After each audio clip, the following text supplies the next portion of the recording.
Going through the Gospel of Matthew on Sunday mornings. And chapter 21, look at verse number 17 with me. The Bible says, He, that is Jesus, left them and went out of the city into Bethany, and he lodged there. Now in the morning, as he returned into the city, he hungered. When he saw a fig tree in the way, he came to it, and found nothing thereon but leaves only, and said unto it, Let no fruit grow on thee henceforward forever. And presently the fig tree withered away. And when the disciples saw it, they marveled, saying, How soon is the fig tree withered away? Jesus answered and said unto them, Verily I say unto you, if ye have faith and doubt not, ye shall not only do this which is done to the fig tree, but also if ye shall say unto this mountain, Be thou removed, and be thou cast into the sea, it shall be done. In all things, whatsoever ye shall ask in prayer, believing, ye shall receive. This is the final week of the Lord's earthly ministry. It's called the Passion Week. It is the week that He's going to the cross just in a day or two. And these verses just before this begins with the triumphal entry, where the Lord rides that donkey into Jerusalem, and great multitudes hail Him, Hosanna to the Son of David. That procession began at Bethany, about 5 miles outside of Jerusalem. It would have passed over the Mount of Olives, down into the Kidron Valley. He would have come into Jerusalem through the eastern gate and ended up at the temple. And the Bible tells us that by the time he got there, it is evening. And so he observes what is happening in the temple, in those temple courts. And then he leaves and he goes back out to Bethany for the night. And then the next day, Jesus goes back into Jerusalem. This time there is no fanfare, there is no procession. And he goes back to that temple, and this is where he drives out the money changers and the crooks. We call it the cleansing of the temple. We looked at it a couple of weeks ago. And that really was the final straw for the Jewish elders. It's at that point that they get together and they begin to plot, how are we going to kill him? We've got to put him to death. The third day, Jesus goes back to Jerusalem. He goes back to the temple. And he has a confrontation with the Jewish elders. If you will look at verse number 23, where we stopped reading, when he's coming to the temple, the chief priests and the elders of the people came unto him as he was teaching and said, By what authority doest thou these things, and who gave thee this authority? So he comes back, and really the rest of the chapter deals with that conflict that he has with those religious elders.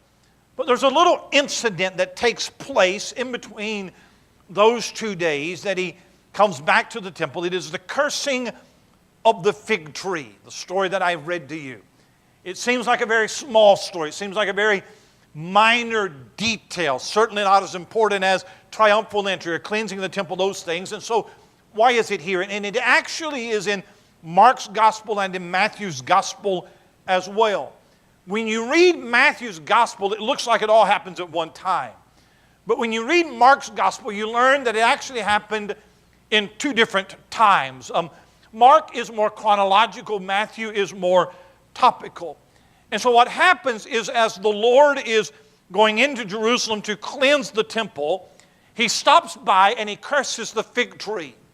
It is the next day that when he comes back to the temple, they pass by the fig tree. The disciples look at it. They see that it is already withered away and it has died, and they marvel at it. So it actually is in 2 different parts. There is a parallel between cleansing the temple and cursing the fig tree, and it is this. Both of them are acts of authority and acts of judgment. Now remember, the people have just hailed Jesus as their king. So he's going to demonstrate to them the kind of king that I'm going to be. I'm going to be a king who reigns in righteousness, and that begins with cleaning up the mess that you have become. When he cleansed the temple, he was denouncing their religion. When he cursed the fig tree, he's denouncing them as a nation. They wanted him to come in judgment against the Romans, but instead he came in judgment against them. And they didn't want that then, and they don't want that now.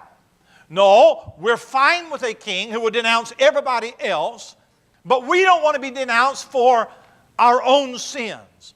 Such was the spiritual state of Israel.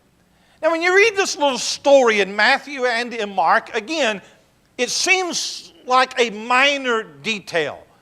I think that we have learned by now that there are no minor, insignificant details in the Bible.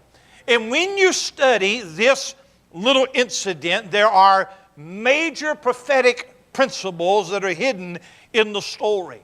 There are significant spiritual lessons that are hidden in the story. And there is great practical truth for you and I this morning at Victory Baptist Church. Notice with me, first of all, if you would, the illustration. The illustration, what happens here. And I want to talk to you about fig trees. Now, to be honest with you, I didn't know anything about fig trees before I started studying. But I wanted to know something about fig trees. Here's what I have learned, is that fig trees have 2 seasons every year in which they bear fruit. One in the summer and one in the winter. In that part of the world, in the Middle East, you could expect to get fruit sometime in late May or early June. Now we know that it is April right now in this text because the Lord dies on Passover, and that is in the month of April. So it is too early to find any figs on a fig tree. So it's not unusual to have a fig tree to be barren at this particular time. In fact, Mark says in Mark 11, he says the time of figs was not yet. It's too early to have any figs. But there's something else about fig trees that I didn't know. I read this. I said, I don't know if this is true or not. And so I verified it with 5 or 6 different sources, and every one of the sources verifies it. When a fig tree is barren, it is an ugly, gnarly-looking tree. There are no limbs. It is just bare. There are no leaves, no foliage. It is just bare limbs is all that it is. But when it comes to bloom, now this is very important on a fig tree, the fruit comes before the leaves. At the end of the branches, there appear these little green knobs, and from that is the seed from which becomes figs. So you first have those little green knobs. That's the beginning of the fig. And then after that, then it develops leaves and foliage. So when you see a fig tree with leaves, the figs have already come. They may not be ripe yet. They may still be maturing, but the fruit comes before the leaves. If you pass by it and it is barren, then you know that there is no fruit there. But if you pass by it and it has leaves, then you would stop to check to see if the fruit is ripe yet. The fruit comes before the leaves. Now, Jesus would not have expected a fig tree to have fruit this early in the spring. So when he passes by this fig tree and it has leaves, it surprises him. Maybe it is planted in a very fertile place. Maybe it is planted by a brook where there's a lot of water to feed the roots. But what a pleasant surprise, this early in the season, to have a fig tree that you would expect to have figs. So he stops to pick figs from the fig tree, and here's what he finds. He finds nothing but leaves. That's all that he finds. Now let me make a couple of clarifications here real quick, all right? First clarification is that he wasn't really surprised to find no fruit on the tree, all right? You understand that Jesus knew before time what he would find, all right? I want to make sure of that. What you have is you have the humanity of Jesus in view here because the Bible says he was hungry. You have the deity of Jesus in view here because he's omniscient. He knows everything. So he's not surprised, all right? The second thing that I would say is that some commentators have all kinds of fanciful thoughts about Jesus cursing the fig tree. And some say that he was irrational to curse it because it wasn't supposed to have figs. Some say that he's lashing out in anger and he's irritated and he just kind of on an impulse did that. And if you ever read any of that, it's foolish babble. That's what it is, all right? There's nothing irrational, nothing impulsive, nothing wrong, nothing rash about him cursing the fig tree. There was a reason why he did that. And then the third thing that I want to just add in here is why didn't the fig tree have any figs if it had leaves? And I believe that there is a reason for that. I believe that God made that tree barren for illustrative purposes. It didn't just happen to be there. I believe that God placed it there for Jesus to use it to illustrate something to the Jewish nation. And it served a greater purpose in dying than it did in living. There's a message there, and I don't have time to get off into it, but I believe it is there for a reason. But with all of that aside, Jesus comes to this tree. He's expecting to find fruit, and he finds nothing but leaves. And the leaves say, this is important, the leaves say that fruit should be there because the fruit comes before the leaves. But it's diseased, it's barren, it's fruitless. If I can say it like this, there was something wrong on the inside, though it looked good on the outside. And so Jesus cursed it. Now that doesn't mean that he cursed at it, but he pronounced a curse upon it. The curse is in verse number 19. He said, "Let no fruit grow on thee henceforward forever." We know that the ground was cursed in Genesis 3 from the fall, right? But he pronounces a special curse upon this tree. It will never produce again. The next morning the disciples come by it. They're marveled because overnight it has withered up. All the leaves have fallen off. It is a gnarly, dead, barren, dormant branches, all it is. And this tree will never blossom again. That's an amazing thing to me. It's amazing to me that Jesus could give life with just his word. And Jesus could give death with just his word. He literally killed the tree by speaking to it. Now listen carefully to what I'm going to say. This is very important. Jesus did not curse the fig tree because it didn't have any fruit. I'll say it again. Jesus did not curse the fig tree because it's not bearing fruit. Say, how do you know that? It is not the time for figs yet. It's too early in the season. So there's nothing wrong with a fig tree in April not bearing fruit. Here's the problem. The problem is that it advertised that it bore fruit, but it didn't. The problem with the fig tree is that it is giving a false profession. It promises that there are figs there because of the leaves, but there is nothing there but leaves. Wake up right here, wake up, wake up. Nothing there but leaves. Matthew and Mark both say nothing but leaves. It had a profession, but no reality. That's the illustration. Let me give you the interpretation. What is it talking about? There are 3 trees in the Bible that are a type of Israel. Israel is a vine. Israel is an olive tree. Israel is a fig tree. You can never understand prophecy without understanding Israel. The entire prophetic picture of Israel can be told in the tale of 3 trees. Now, I can't get deep into this. Write this down sometime. Sometime go read Judges 9. Right? In Judges chapter 9, there's a strange parable. There Abimelech, who is the son of Gideon, wants to be king, and he's trying to convince others to make him king they won't, and so he kills 70 brothers trying to get his way. One brother, Jotham, escapes, And in Judges 9, Jotham tells a parable. And in this parable, there are a group of trees that are talking to each other, trying to get another tree to be their king.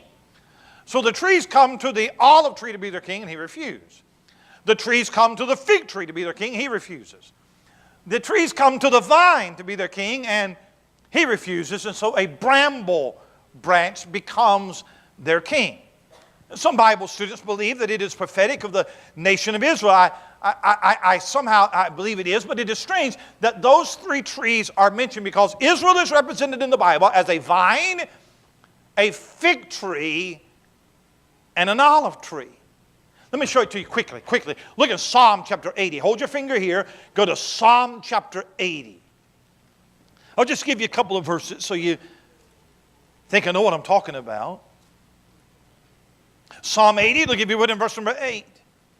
Thou hast brought a vine out of Egypt. Thou hast cast out the heathen and planted it. Thou preparest room before it, didst cause it to take deep root, and it filled the land. The hills were covered with the shadow of it, and the boughs thereof more like the godly cedars. She sent out her boughs unto the sea, and her branches unto the river. It is a picture of God taking Israel out of Egypt and planting her in Canaan. God, the divine husbandman, prepared the ground by driving the Canaanites out, and when it is planted, that vine begins to spread all over the land. Look at Isaiah chapter 5 with me. Isaiah chapter number 5. Some of you will be familiar with this. Isaiah 5, verse number 1. Now will I sing to my beloved a song of my beloved touching his vineyard. My well-beloved hath a vineyard in a very fruitful hill. He fenced it and gathered out the stones thereof, planted it with the choicest vine, and built a tower in the midst of it, also made a winepress therein. And he looked that it should bring forth grapes, and it brought forth wild grapes. What is he talking about? Verse 7, for the vineyard of the Lord of hosts is the house of Israel, and the men of Judah his pleasant plant. He planted Israel in the vineyard of Palestine as the choicest vine. By the way, did everything that he could to make it prosper and for it to produce fruit, and it only produced, in verse number 4, he said, what could have been done more to my vineyard that I have not done in it? Wherefore, when I looked that it should bring forth grapes, brought it forth wild grapes. Because of that, God judges that. That vine doesn't produce fruit, so God cut it down, scattered it abroad. That is the condition of Israel today. In the end of Matthew 21, in fact, Jesus gives a parable about a man. We'll look at this in the next couple of weeks. He plants a vineyard and he entrusts it to husbandmen, and he never gets fruit. And those husbandmen killed his servants, that's the prophets, and they killed his son, that's Jesus Christ. He's using the Old Testament imagery of Israel as a vine. It's a vine. But then Israel is also an olive tree. Look at Jeremiah chapter number 11. Jeremiah chapter number 11. In Jeremiah 11, look at verse number 16. The Lord called thy name a green olive tree, fair and of goodly fruit, with the noise of a great tumult. He hath kindled fire upon it, and the branches of it are broken. For the Lord of hosts that planted thee hath pronounced evil against thee, for the evil of the house of Israel and of the house of Judah, which they have done against themselves, to provoke me to anger in offering incense unto Baal. They're a good olive tree, but because of their idolatry, they're in danger of having the branches being, look at it in verse number 16, the branches of it are broken. When I think about branches being broken, it reminds me of Romans 11. Everybody look at your Bible. Look at Romans chapter 11. Romans chapter 11, look if you would in verse number, Romans 11 and verse number 11. I say then, have they stumbled that they should fall? God forbid. But rather through their fall, the Jews, salvation is coming to the Gentiles for to provoke them to jealousy. Paul's answering the question, is God finished with the Jewish race because the kingdom has been postponed? And he says, no. Look if you would down in verse number 17. Here we are. If some of the branches be broken off, that reminds you of anything?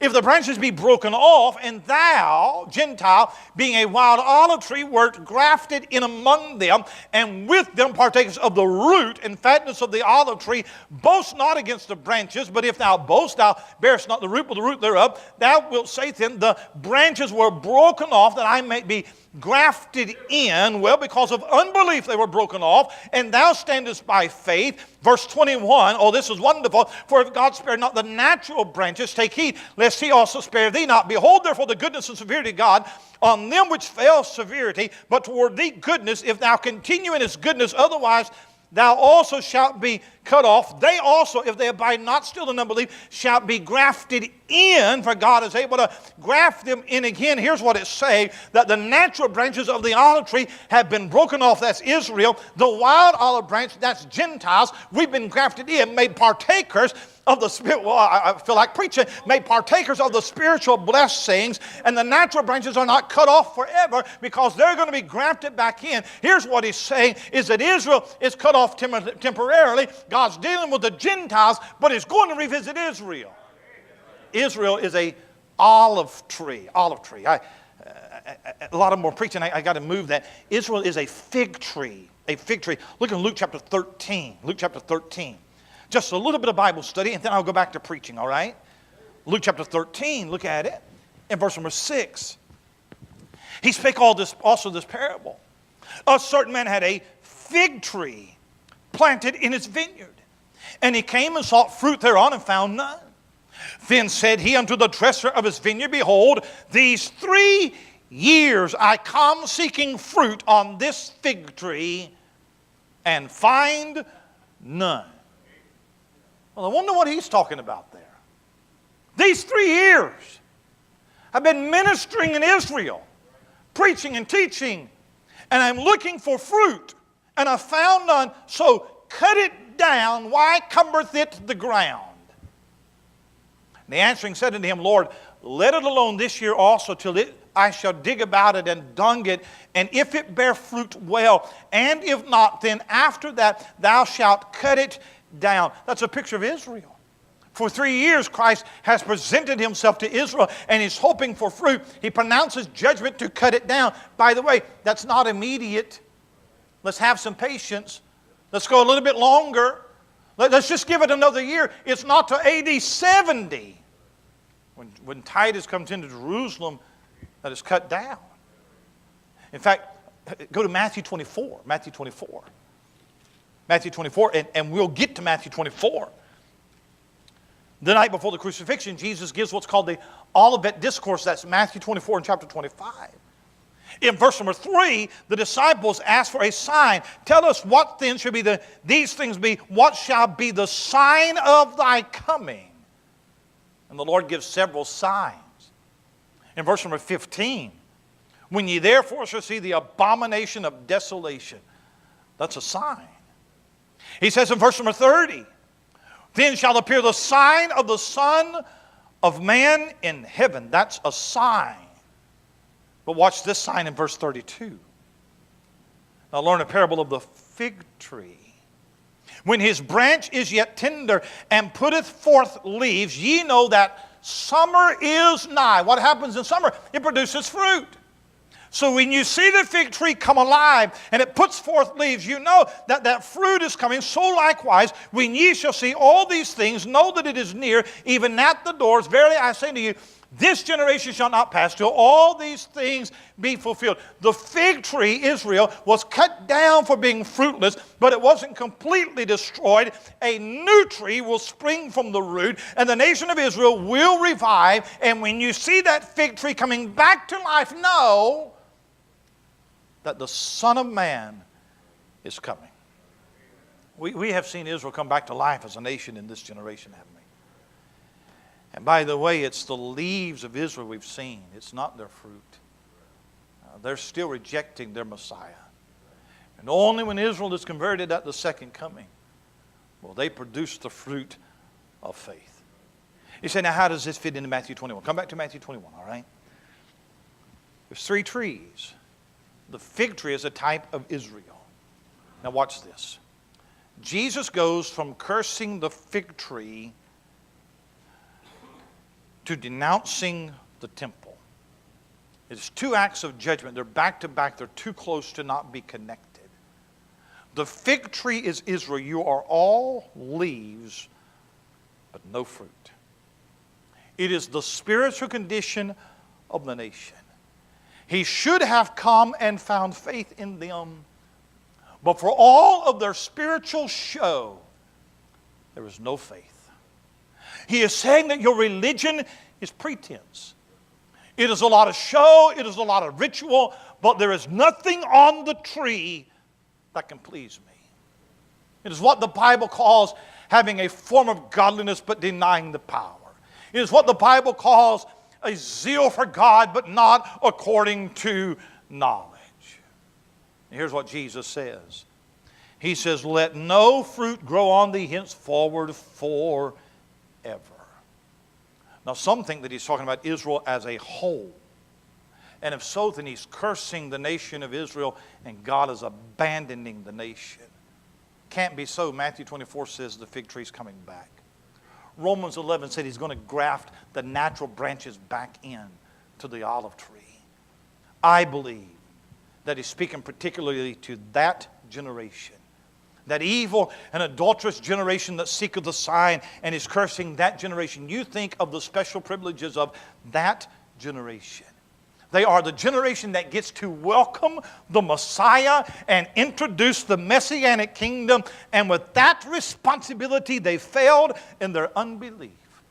And because of their rejection of Christ, the nation of Israel is scattered for at least the next 2,000 years. Those Jews would have known that in the Old Testament, the fig tree is a symbol for them. And when Jesus curses that fig tree, they should have known he's judging them is what he's doing. I don't have time to go to Deuteronomy chapter 28, where he says, if you obey me, blessing, blessing, blessing, blessing. If you don't obey me, curses, curses, curses, curses. We don't have time to go back to Isaiah chapter 5, where he plants that vineyard, that tree, that vine in the vineyard of Palestine, does everything that he can do for her, and he's hoping to find fruit. And when he comes, he finds nothing but leaves. And so the rest of Isaiah 5 is woe unto you, and woe unto you, and woe unto you, and woe unto you. And there's a lot of curses because they disobeyed God. Can I tell you that even today, Israel is under the curse of God? And we often tend to think of Israel as a blessed nation. I tend to think of them more as preserved. How can they be blessed when they don't even recognize Messiah? They reject Jesus Christ today as much as they did then. They are still a religion with no fruit. They were cursed in Deuteronomy 8. They were cursed in Isaiah 5. They're cursed in Matthew chapter 21. And they're still cursed by the Lord. They haven't obeyed him yet. The illustration, the interpretation, the application. Preacher, I understand the prophecy side of it, but what do I get out of it? What do I take away from it practically? And here's the lesson. Is that profession without reality is cursed. It does you no good to profess a religion that doesn't produce fruit in your life. Some of you this morning, you're nothing but leaves. And you look good. But upon closer inspection, there is a disease that makes you barren of spiritual fruit. Do you know the first time fig trees show up in the Bible? It's in Genesis 3. And in Genesis 3, Adam and Eve sewed fig leaves together to cover up their nakedness. It is a symbol of an attempt by man to cover up the fact that he has no relationship with God. And sitting in our churches all over America are men and women, boys and girls, teenagers and singles that are covering up with leaves, that they have no standing with God. They have a lot of leaves, but it is just a cover. And they come to church, and they put on a show, and they conform to the life that is expected of them, and they have no fruit of a relationship with Christ. And you see those Pharisees that are standing there. They are the most religious people on earth, and Jesus says that you are barren is what you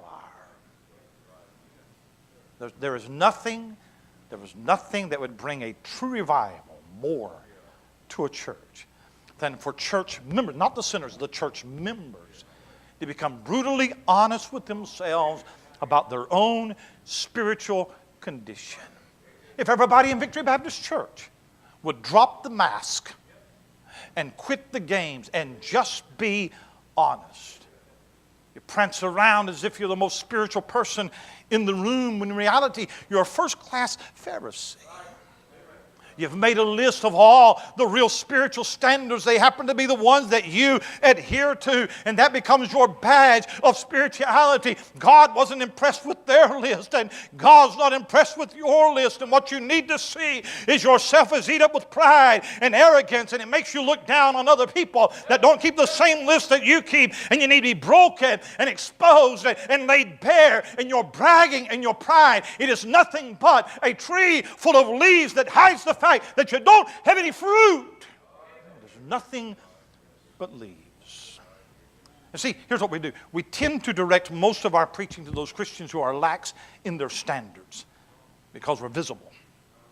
Right? We're visible. Don't die on me. All right? We go after the dress and the music and the movies and the friends and all of that, and we should. And some of you have no separation. So some of you, and I'm preaching to members, some of you have no godly standards. And you don't because you'd rather be like the world than you would Jesus. Somebody help me a little bit. That wasn't the problem of the Pharisees. The problem of the Pharisees is not that they were worldly. Oh, no. The problem of the Pharisees is not worldliness. Their problem is that they're so religious, they are so separated, they are so zealous in their religious activity, and you would never know what is sitting in a Baptist church. You'd never know. And we have a good church. Singing's always good. Good fellowship, good people, good members, good, you know. But if you knew the sin and the hypocrisy and the double standard that sits in the average Baptist church, not the visitors, but in us. And when Jesus cursed that fig tree, he wasn't looking at the Roman pagans. He was looking at that Jewish nation that said, we worship God and we're looking for the Messiah. And he said, you are the fig tree. You are the ones that advertise that you have fruit, and you are nothing but leaves is all that you are. The longer that I pastor, the more I am convinced that there are lost church members in probably every church. And I don't pretend to know who and how many. I don't put figures on it. I don't believe that 100% of the membership of this church are true believers. I believe that some of you are moral, but you're not righteous. It'd be better for you if you were immoral. Because if you were immoral, then it'd be easier to convince you that you're not righteous. It's better to be headed to hell and know it than to be headed to hell and not know it. You can have great knowledge of the truth. You can sing the songs, you can quote the memory verses. You can be conformed to the standards, but in the private recesses of your heart, you don't like it. And you know how to guard yourself around certain people. You're one thing around the church, folks. You're another thing at school. And you know how to have a sweet and a likable spirit so that everybody thinks that that's the fruits of the Spirit, but it's just a pleasant temperament. But the deep, dark secret is that you have no peace about your salvation. And if you permit yourself to dwell on it, it'll convict you that all of this stuff is just leaves. But you got too much world in you. You got too much rebellion. You got too much pride. You've got the hypocrisy of a religious profession, just as lost as you were the day that you were born. And Jesus looks at a church and he hears the profession and he sees the leaves and he expects fruit. If he came in today and he expected your life, if he inspected your life, I wonder what kind of fruit he would find in you. You know what he does if he finds leaves and not fruit? He curses it. Do you know what? Depart from me, you workers of iniquity. And you know what that is? That is a curse. And people have made a profession and have lived for years advertising there's fruit here. But he comes and he finds nothing but leaves that's just covering up the deadness inside. And he curses the tree. Are you leaves? Or do you have any fruit? And maybe even right now, the Holy Spirit's bothering you. Maybe he's convicting you. If I can just get through the service, if I can get away from this conviction, what would people think? And there's people sitting in a Baptist pew that are going to hell with their pride. But when you get to hell, you ain't going to want that pride no more. Would you bow your heads with me this morning?